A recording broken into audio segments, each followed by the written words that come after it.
भिवंडी के डापोड़ा इलाके में कल दोपहर 12 से 4 बजे के बीच एक केमिकल गोदाम में भीषण आग लग गई। आग लगते ही ड्रम में लगातार धमाके होने लगे, जिससे पूरे इलाके में अफरा तफरी मच गई।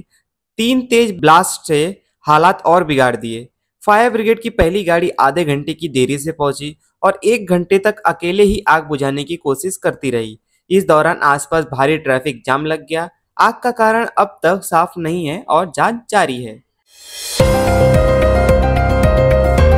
भिवंडी के पूर्णा इलाके से 16 वर्षीय नाबालिग युवती के रहस्यमय ढंग से लापता होने से इलाके में हड़कंप मच गया है। 13 जून की रात करीबन 2 बजे वह चुपचाप घर से बाहर निकल गई और तब से उसका कोई सुराग नहीं मिला। परिजनों ने काफी तलाश की लेकिन नाकाम रहे, जिसके बाद नारपोली पुलिस स्टेशन में अज्ञात व्यक्ति के खिलाफ अपहरण की शिकायत दर्ज कराई गई।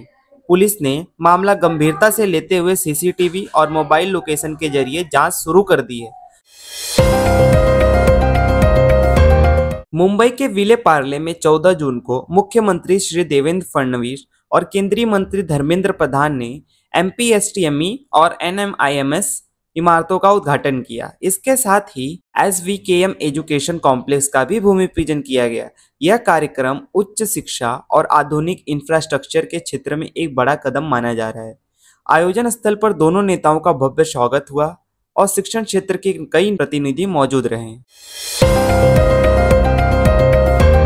भिवंडी शहर में बिना अनुमति चल रहे स्कूलों पर कार्रवाई को लेकर मनपा प्रशासन पर सवाल खड़े हो रहे हैं। पीपल्स रिपब्लिकन पार्टी के नेता ने चेतावनी दी है कि अगर 15 दिनों में इन 18 स्कूलों पर कार्रवाई नहीं हुई तो मनपा मुख्यालय के सामने धरना प्रदर्शन किया जाएगा। रिपब्लिकन पार्टी के नेता ने बताया कि 5 और अवैध स्कूल है जिस पर शिक्षण विभाग पर भ्रष्टाचार का आरोप लगाया है। मनपा ने फिलहाल पानी बिजली काटने और केस दर्ज करने की प्रक्रिया शुरू कर दी है। भिवंडी के राजनौली इलाके में 19 वर्षीय युवती के साथ मारपीट और कपड़े फाड़ने की शर्मनाक घटना सामने आई है।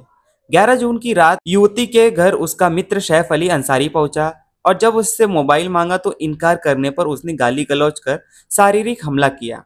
पीड़िता ने आरोप लगाया कि हमले के दौरान आरोपी ने उसके कपड़े भी फाड़े, जिससे उसे सार्वजनिक रूप से अपमानित होना पड़ा। कोनगांव पुलिस ने आरोपी के खिलाफ बीएनएस की धारा 74, 352 और 115(2) के तहत केस दर्ज कर जांच शुरू कर दी है। भारत अब सिर्फ तकनीकी इस्तेमाल करने वाला देश नहीं बल्कि टेक्नोलॉजी को दिशा देने वाला राष्ट्र बन चुका है।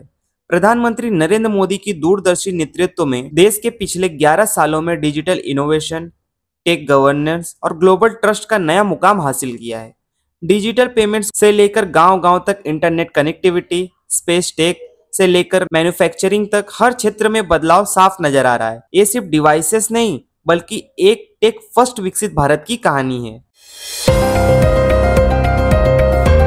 भिवंडी के सांसद सुरेश मात्रे उर्फ बाला मामा ने 13 जून को त्र्यंबकेश्वर मंदिर में सप्तऋषि दर्शन किए। ट्वीट कर उन्होंने लिखा कि त्र्यंबक नगरी में भगवान त्र्यंबकेश्वर महादेव के चरणों में नतमस्तक होकर उन्होंने जनता के लिए आरोग्य, सुख, समृद्धि और शांति की प्रार्थना की।